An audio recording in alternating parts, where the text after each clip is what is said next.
Admiral Smith. So one of the issues that I have focused on as well is our service members and our DoD civilians. You know, the jobs that they're doing is ensuring that they have access to good, affordable childcare. And obviously, those who serve our country, it's really important that they have access to this so that they can do their jobs. And unfortunately, at Portsmouth, one thing I learned is that there were over 160 families waiting average of almost 300 days to get their children into care there. And so this is something I've been focusing on, not only for Portsmouth, but thinking across DoD issue. So the Navy told us yesterday that they believe wait times at Portsmouth had been reduced about 3 months. But we also had my staff call Portsmouth and find out. And what we learned was that depending on the category of individual, wait times can still be as long as a year. So I just wanted to follow up with you. I know the Navy has said that you're looking on plans to install military learning centers at Portsmouth to reduce the Child Development Center wait list and wait times, and wanted to get an update on that. And obviously, I know that this is an issue at other naval installations. So if you can give me an update on Portsmouth and then just an overall Navy view of where we are on these issues. Yes, ma'am, absolutely. So you're right, it depends. So we'll talk Portsmouth. And like any CDC, the wait list varies on the age of the child and spaces available. So the average wait list right now is 7 months up at Portsmouth. The high was 10, it's down to 7, but that goes to some folks are waiting a year, some are less. For the MLCs, we're still working through that process. They will be on the ground and installed. We're targeting the end of this fiscal year.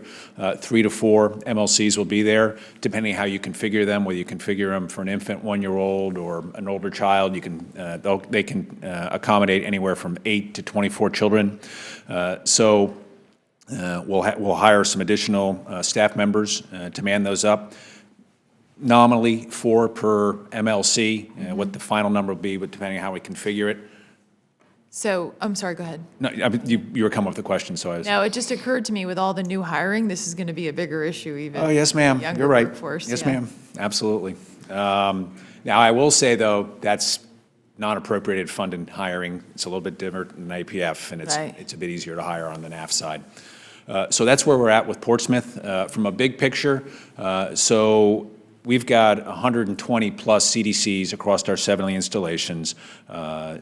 We have 57,000 spots in those CDCs. We've created an additional 7,000 since 2009. We created those additional 7,000 to get us down to the DoD target of a 3-month wait list. So the Navy's meeting the 3-month wait list overall. We have 16 installations, Portsmouth being one of them, that is not meeting that 3-month.